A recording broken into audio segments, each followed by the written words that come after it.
Bollywood cafe आज explain कर रहा है एक Spanish movie the red thread. ये मूवी 2016 में रिलीज हुई थी और अभी ये मूवी नेटफ्लिक्स पे अवेलेबल है। इस मूवी में एक एयर होस्टेस और एक आदमी को बार बार डेस्टिनी मिलाती है और उनके नहीं चाहते हुए भी डेस्टिनी उनके साथ क्या खेल खेलती है, देखेंगे हम इस मूवी में। मूवी की शुरुआत में साउथ अमेरिका के कंट्री अर्जेंटीना के एक शहर बोनोस एरिस के एयरपोर्ट पर एक एयर होस्टेस चेक इन के लिए रिसेप्शन की तरफ बढ़ रही है। चेक इन के बाद में ये एयर होस्टेस एक काउंटर पे जाके गाना सुनने लग जाती हैं। तभी वो देखती हैं कि उसके पास में एक और आदमी आके सॉन्ग सुनने लगता है। एयर होस्टेस प्रॉपर्ली सॉन्ग को प्ले नहीं कर पा रही थी, तो ये आदमी इस एयर होस्टेस की सॉन्ग सिलेक्शन में हेल्प कर देता है और इसके बाद में ये दोनों एक दूसरे को स्माइल पास करते हैं। इन लोगों को नहीं पता कि इनकी बिना बात किए हुए ये छोटी सी मीटिंग इनकी जिंदगी को कैसे पूरी तरह से बदल के रख देगा।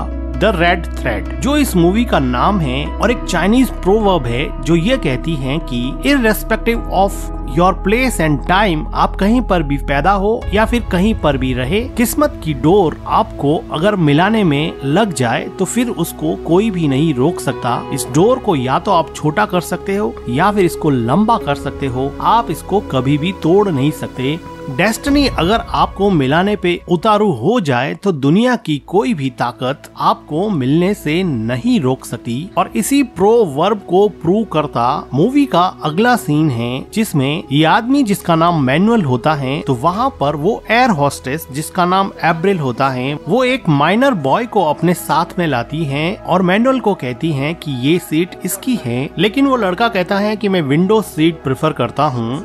एब्रियल मैनुअल को बताती हैं कि ये लड़का अपने पेरेंट के बिना जर्नी कर रहा है और इसकी जिम्मेदारी मेरे ऊपर है, इसलिए तुम इसका ध्यान रखना और इसको किसी भी चीज की जरूरत पड़े तो मुझे बुला देना। एब्रियल की फ्रेंड एब्रिल को बताती हैं कि हमारी एक को एयर होस्टेस को कल ड्रिंक करने की वजह से सस्पेंड कर दिया गया है। तो एब्रिल कहती है कि मुझे हेडेक की टेबलेट दो और ये सब बकवास मत करो। एब्रिल की फ्रेंड उसको हेडेक की टेबलेट दे देती है। फ्लाइट को टेक ऑफ हुए काफी टाइम हो चुका होता है और अब मैनुअल एब्रिल के अकेले होने का वेट करता है और जब उसकी को एयर होस्टेस पैसेंजर्स को सर्व करने के लिए जाती है तो वो एब्रिल के पास चला जाता है। तो एब्रिल पूछती है कि क्या तुम्हें नींद नहीं आ रही है क्या? तो मैनुअल कहता है कि मुझे फ्लाइट की जर्नी से बहुत डर लगता है। तो एब्रिल पूछती है कि तुम आज ट्रेवल क्यों कर रहे हो, बिजनेस के लिए या प्लेजर के लिए? तो एब्रिल कहता है कि मेरे लिए बिजनेस और प्लेजर दोनों एक जैसी चीज है, क्योंकि मैं इनोलॉजिस्ट हूँ जो वाइन बनाने में एक्सपर्ट हूँ और मेरे वाइन बनाने का बिजनेस है। इस बात पे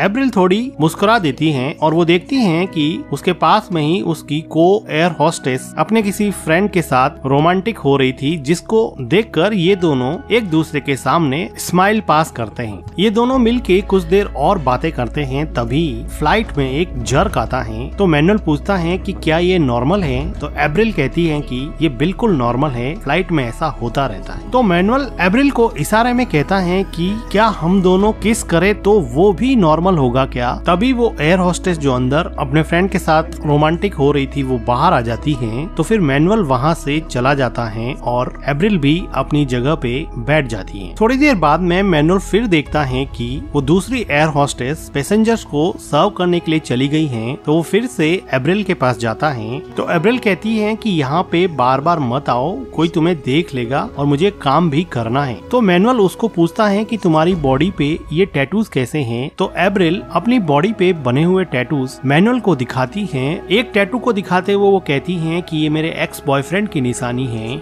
एब्रिल मैनुअल को एक टैटू अपने थाइस पे बना होता है वो भी दिखाती हैं। इसके बाद में एब्रिल मैनुअल को अपनी सीट पे जाने के लिए कहती हैं, लेकिन किस्मत की डोर इनको मिलाने में जुटी थी। तभी वहाँ पर फ्लाइट में एक जर्क आता है और ये दोनों एक दूसरे से वापस टकरा जाते हैं और अब ये एक दूसरे को बिल्कुल भी रजिस्ट नहीं कर पा रहे हैं और दोनों मिलके यहाँ पे किस करते हैं। इसके बाद में मैनुअल एब्रिल से कहता है कि फ्लाइट लैंड होने के बाद में क्या तुम मेरे साथ लंच करोगी क्या? तो एब्रिल कहती है कि मैं तुम्हारा वेट करूंगी, तुम मुझे कस्टम क्लियरेंस के बाद में मिलना। इसके बाद में मैनुअल वहाँ से चला जाता है, फ्लाइट लैंड करती है। अब मैनुअल और एब्रिल दोनों ही बाहर मिलने के लिए एक्साइटेड थे। एब्रिल की सारी फ्रेंड चली जाती हैं। एब्रिल मैनुअल के क्लियरेंस का वेट करती हैं और उसको लाइन में खड़ा हुआ देखती हैं। लेकिन डेस्टिनी ने यहाँ पर फिर एक बहुत बड़ा रोल प्ले किया और यहाँ एयरपोर्ट पर कस्टम में बहुत बड़ा इश्यू हो जाता है, इसलिए यहाँ पर सबका क्लियरेंस थोड़ी देर के लिए रोक दिया जाता है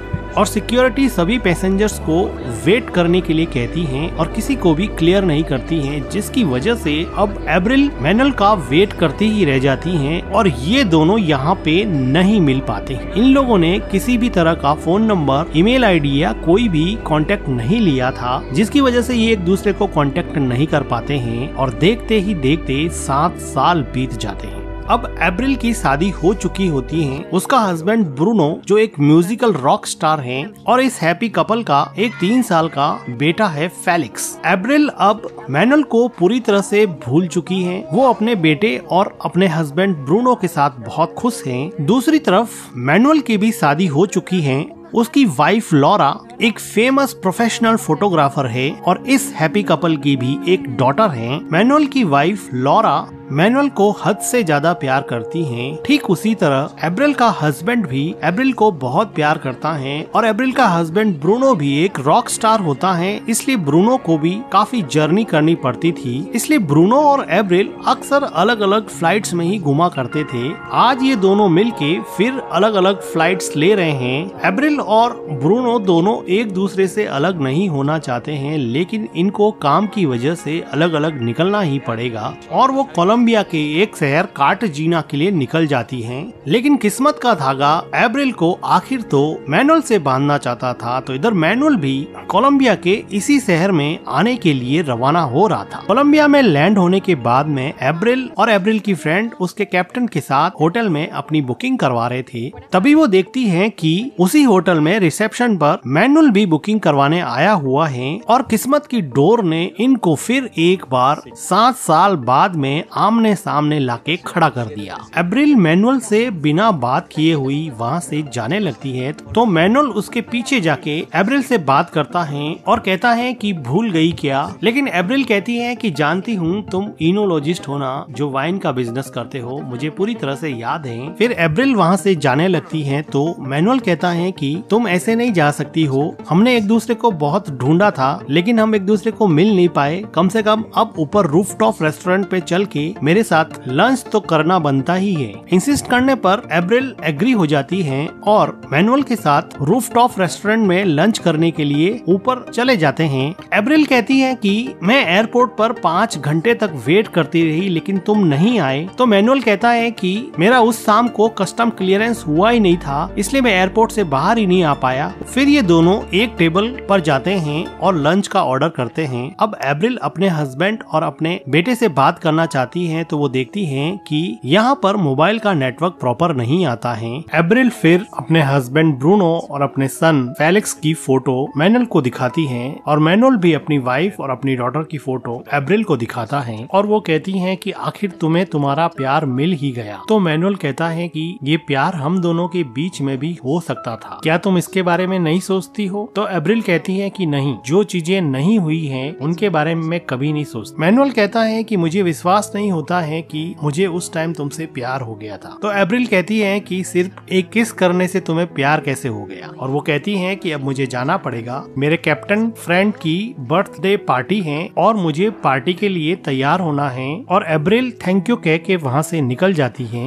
एब्रिल अपने होटल रूम में जाके अपने हस्बैंड और अपने बेटे से बात करती है। तभी वहाँ पर उसकी फ्रेंड और उसकी को एयर होस्टेस आ जाती है और वो एब्रिल को मैनुअल के बारे में पूछती हैं। तो एब्रिल उसको बता देती हैं कि अब तो वो शादीशुदा हैं, अब उसका एक बच्चा भी है और एक बहुत ही प्रिटी सी वाइफ भी है। एब्रिल कहती हैं कि ये सब छोड़ो, कैप्टन की बर्थडे पार्टी का टाइम हो गया है, जल्दी से रेडी हो जाओ, चलते हैं। दूसरी तरफ मैनुअल अपने रूम में बैठा बैठा अपनी वाइफ से लैपटॉप पे बात करता है और थोड़ी देर बाद में बोर होने की वजह से होटल की छत पे आ जाता है, जहाँ से वो देखता है कि एब्रिल अपने कैप्टन फ्रेंड की बर्थडे पार्टी में खूब एंजॉय कर रही है।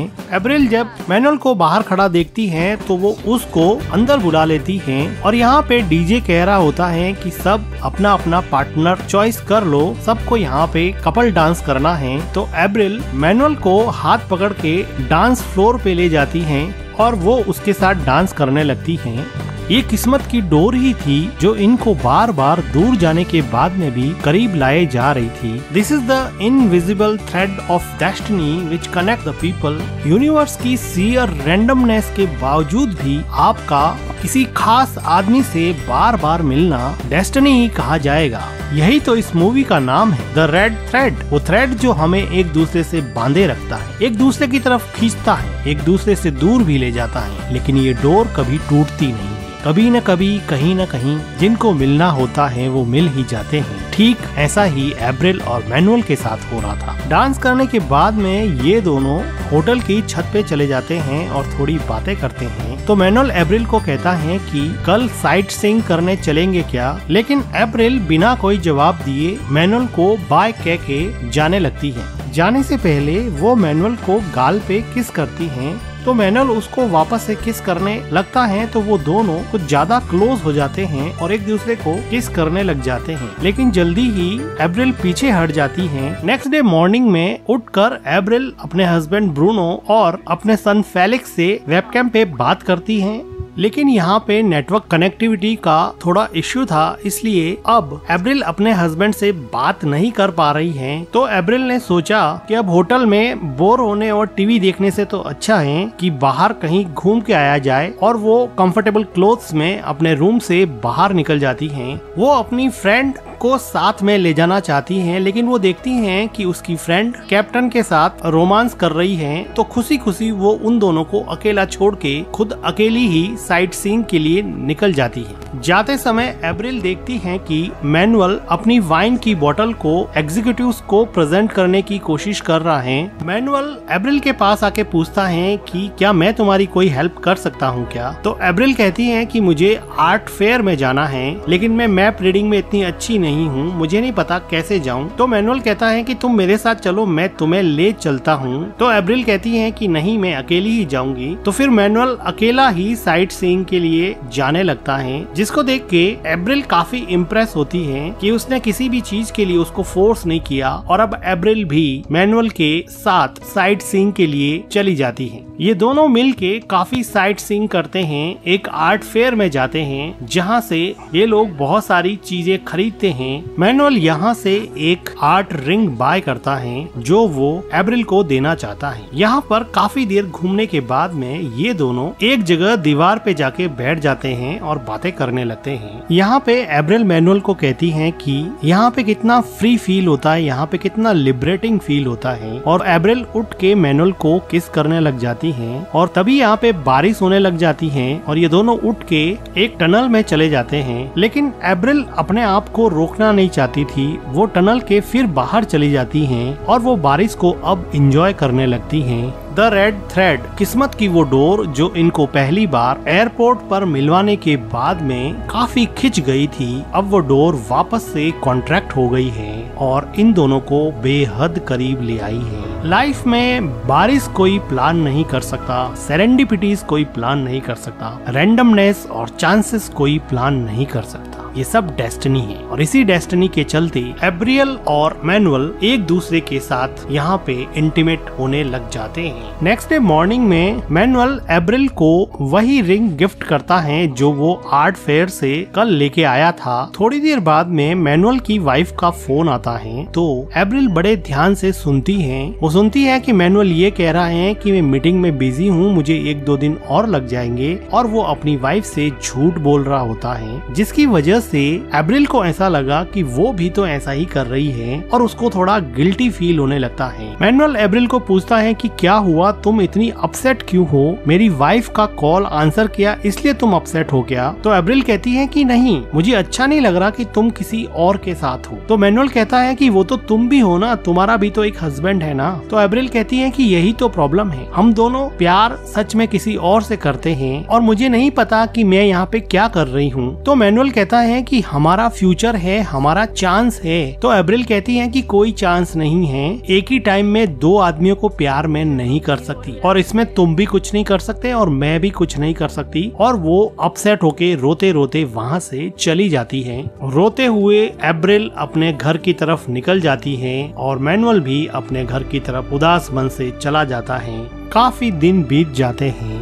अब मैनुअल का मन अपने काम में भी नहीं लग रहा होता है। वो बार बार फेसबुक पर एप्रिल की फोटोज देख के अपने आप को तसल्ली देने की कोशिश करता है। थक हार के मैनुअल अब एप्रिल को मैसेंजर पर मैसेज करता है कि अब मुझसे सहन नहीं होता है, चलो मिलते हैं। इंस्टेंटली मैसेज को एप्रिल पढ़ती है और कुछ सोचने के बाद में वो रिप्लाई करती है कि नहीं, मैं तुमसे नहीं मिलना चाहती। इस जवाब को पढ़कर मैनुअल काफी डिसअपॉइंट हो जाता है और एप्रिल ने भी ये जवाब अपनी खुशी से नहीं लिखा था। उसको पता था कि वो मैनुअल से मिलती रहेगी तो चीजें और ज्यादा बिगड़ जाएगी, इसलिए उसने अपने आप को रोक लिया था। लेकिन किस्मत की door, the thread of destiny ने कुछ और ही प्लान किया था। आज मैनुअल की वाइफ लॉरा, जो कि एक फेमस प्रोफेशनल फोटोग्राफर है, आज ब्रूनो, जो कि एक म्यूजिक रॉक स्टार है, उसका फोटो शूट कर रही है और उसके साथ में उसकी वाइफ एप्रिल भी आई है। ऐसे तो मैनुअल कभी भी अपने वाइफ की फोटो शूट साइट पे नहीं आता है, लेकिन आज उसकी एक फ्लाइट कैंसिल हो गई है, इसलिए वो यहाँ पर आ गया है और किस्मत की डोर ने फिर से एप्रिल और मैनुअल को एक ही जगह पे लाकर खड़ा कर दिया है। मैनुअल की वाइफ लॉरा मैनुअल को एप्रिल और उसके हस्बैंड से इंट्रोड्यूस करवाती है। उसको क्या पता कि एप्रिल और मैनुअल तो पहले से ही एक दूसरे को जानते हैं। ब्रूनो और लॉरा फोटो शूट में बिजी हो जाते हैं तो इधर मैनुअल और एप्रिल आपस में बात करने लगते हैं। तो एप्रिल पूछती है कि तुम यहाँ पे आए ही क्यों? मैंने तुम्हें मना किया था ना कि मैं तुमसे नहीं मिलना चाहती। लेकिन मैनुअल कहाँ मानने वाला था, वो एप्रिल के साथ थोड़ा रोमांटिक होने लगता है तो एप्रिल उसको रोक देती है। तो मैनुअल कहता है कि यहाँ से कुछ भी एक्सक्यूज करके निकल जाते हैं, मेरे साथ तुम होटल रूम में चलो। तो ये सुन के एप्रिल को थोड़ा गुस्सा आता है और वो वहाँ से चली जाती हैं और मैनुअल वहाँ से अपने होटल रूम में चला जाता है। लेकिन एप्रिल से भी कंट्रोल हो नहीं रहा था तो वो फाइनली मैनुअल के रूम में जाती है और उसके साथ इंटीमेट होती है। तभी वहाँ पे फोन रिंग करने लगता है और जब एप्रिल फोन पिक करती है तो उसको पता चलता है कि उसके फोन पे 20 मिस कॉल आए हुए हैं जो उसने पिक नहीं किए क्योंकि वो मैनुअल के साथ रोमांटिक हो रही थी। आज वो अपने बेटे फेलिक्स को स्कूल से पिक करने जाने वाली थी, लेकिन बीच में मैनुअल आ गया और वो उसके साथ रोमांटिक होने के चक्कर में अपने बच्चे को स्कूल से पिक करना भूल गई। तो उसकी टीचर ने एप्रिल को बहुत बार कॉल किए और फाइनली उसने फेलिक्स के डैड ब्रूनो को बुला के फेलिक्स को स्कूल से पिक करवाया।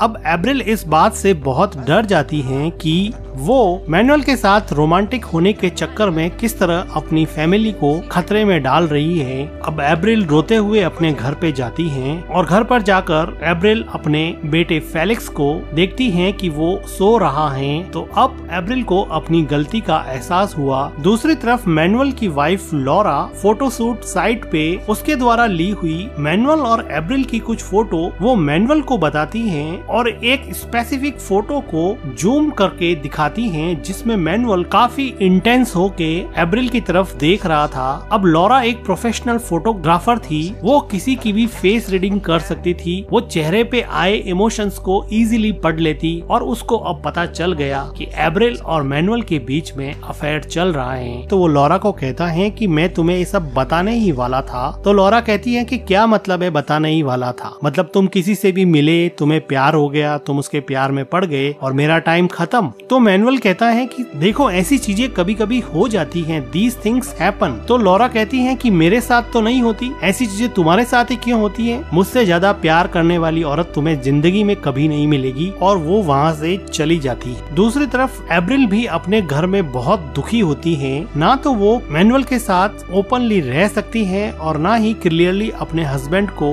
उसके बारे में बता सकती है। वो अंदर ही अंदर घुट रही होती है। उसको बार बार परेशान और रोता हुआ देख के उसका हस्बैंड ब्रूनो कहता है कि तुम बताओ तुम्हारे साथ क्या हुआ है, तुम इतनी परेशान क्यों रहती हो, तुम मुझे क्लियरली बताती क्यों नहीं हो? बहुत ज्यादा इंसिस्ट करने पर अब एप्रिल कह देती है कि उसने झूठ बोला था। वो उस दिन उसके बेटे फेलिक्स को इसलिए लेने नहीं गई थी क्योंकि वो एक आदमी मैनुअल के साथ रोमांटिक हो रही थी और काफी टाइम से उसके साथ रिलेशन में है। ये सुन के ब्रूनो काफी शॉक हो जाता है और वो कहती हैं कि मैं यहाँ से जा रही हूँ, मैं सब कुछ छोड़ के यहाँ से जा रही हूँ, तो उसका हस्बैंड ब्रूनो कहता है कि तुम्हें जहाँ जाना है तुम जा सकती हो, मैं तुम्हें नहीं रोकूंगा, लेकिन मैं तुम्हें कभी माफ नहीं करूंगा और ना ही फेलिक्स तुम्हें कभी माफ कर पाएगा। इस बात पे एब्रिल बहुत रोती है, लेकिन वो नहीं चाहते हुए भी अब घर को छोड़ के जा रही थी। वो टेक्स्ट करके मैनुअल को एयरपोर्ट पे बुलाती हैं और भारी मन से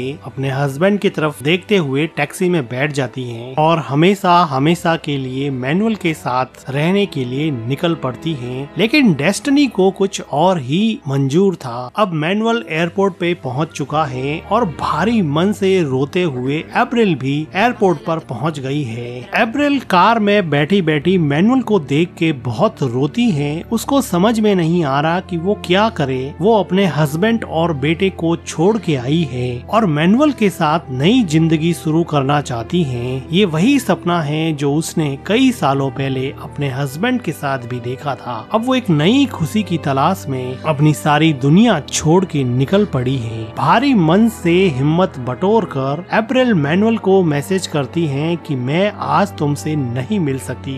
एप्रिल मैनुअल को मैसेज पढ़ते हुए कार के अंदर से ही देखती है। वो डिसअपॉइंट होके अपना फोन अपनी कोट की जेब में रख देता है। एप्रिल ड्राइवर को बोलती है कि चलो यहाँ से, और वो फिर से अपने घर की तरफ चली जाती है, क्योंकि डेस्टिनी की डोर तो उसके हस्बैंड के साथ भी जुड़ी थी, उसके बच्चे के साथ भी जुड़ी थी, जो अब फिर से कॉन्ट्रैक्ट हो रही है और उसकी फैमिली को वापस पास लाने का काम कर रही है। रैंडम इमोशनल आउटबर्स्ट ने एक ऐसा इरेशनल डिसीजन एब्रियल को लेने पे मजबूर कर दिया और वो एक झटके में वापस अपने घर की तरफ मुड़ गई है। क्या वो मैनुअल से कभी मिलेगी, किसे पता। डेस्टिनी, किस्मत किसे कब कहां कैसे मिला दे कोई नहीं कह सकता। इसी के साथ ये मूवी एंड हो जाती है। मूवी का एक्सप्लेनेशन अगर आपको अच्छा लगा हो तो वीडियो को लाइक कीजिएगा, हमारे चैनल को सब्सक्राइब कीजिएगा and thank you for watching.